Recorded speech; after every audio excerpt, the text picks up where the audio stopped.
Hi, guys, good evening, and welcome back once again to the EdWord. I'm your host, Eddie, and in tonight's video, I'll be doing my episode review for the second episode of Season 3 of The Strain. Of course, this is the most recent episode from a couple days ago, last Sunday. So if you're not caught up on The Strain in this season or the last half of Season 2, please be warned I will be discussing big spoilers. As usual, these episode reviews are usually full of massive spoilers. So if you're not caught up, do not keep watching or listening. And if you are caught up, please keep watching and listening. So you have been warned. That being said, another good episode. Very good episode. What I liked about it is that someone was able to see through F's reason as to why he suddenly rejoined the team. Plus, this episode also answered some questions, like what Dutch had been up to, where she had been, and apparently that Fett and Satrakian did not know about Nora's fate, because I guess, F has been gone, separated from those two for a couple of days now since Season 2 ended. Keep in mind, in terms of timeline of the show, I think it's only been a couple of days, if not a whole week, since Season 2 ended.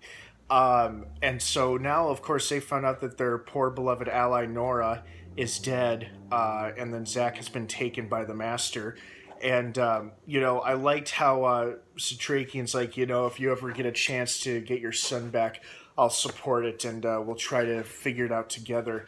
But F never reveals to them the deal that the Master offered. But Quinlan, who knows the Master like the back of his hand, could see right through F and his ulterior motives. He called him out for it, and I loved that. I loved how sharp and on point Quinlan is, and he was able to quickly call out F for saying, yeah, you know what, you're not here just to check in with your allies. You want something. Oh, and that was another awesome scene, very amusing scene. Quinlan and F getting acquainted with each other, which was pretty funny. And so another question. I guess F was not aware of the Sun Hunters, or at least of Quinlan, up until now. So now, hopefully, everybody's now in the loop with each other, except for Gus. We haven't seen Gus with our main group of characters yet, but I'm sure he's going to pop in soon, maybe in the next episode. What I also really loved about this episode is that the fact that Palmer is now becoming weak again because he hasn't had his daily fill of Strigoi blood, which is what strengthened him in the first place, and of course, as punishment, that is being denied to him for him denying the Master and Eichhorst the Ossidio Lumen.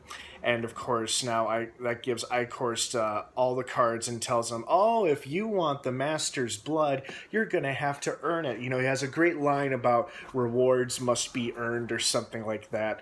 So, of course, now poor Palmer is going to suffer for a while, even though he still continues to work with the Master. There's a part of him that's probably very reluctant to, because he's not getting the Strigoi blood that he so badly needs.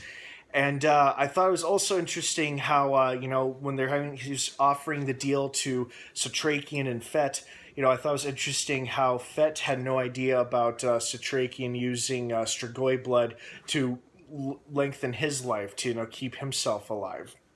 But I guess Satrakian, the only one who Satrakian really told about that was Nora, I believe. Yeah, either Nora and F or just Nora.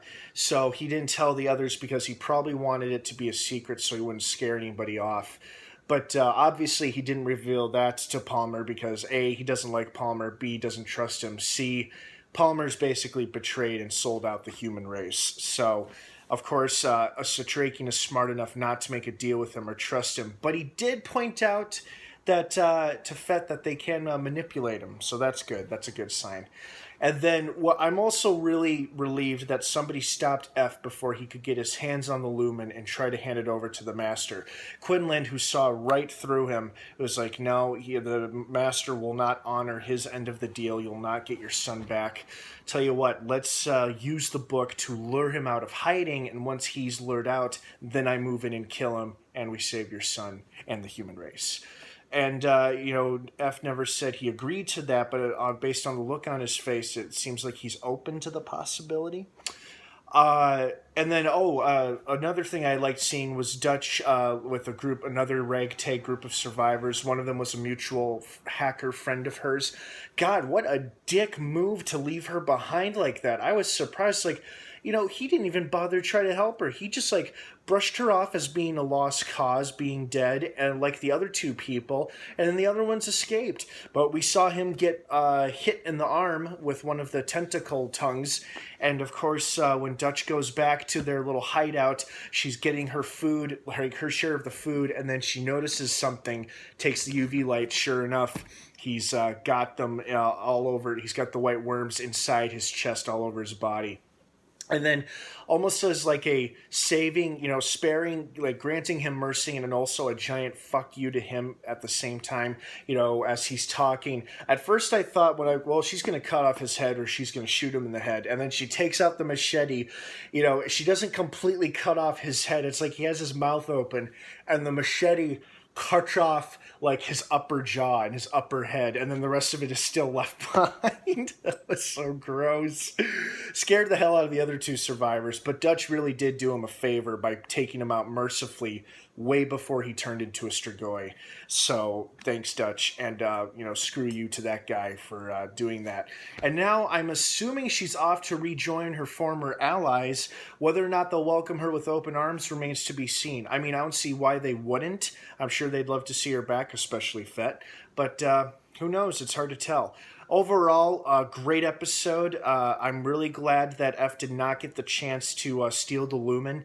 I think he's going to regret it later when he wasn't forthcoming with his allies. At least Quinlan was able to see right through him, but Quinlan's offering him another chance to get Zach back. Also, kudos to Zach for trying to escape from his creepy mother earlier.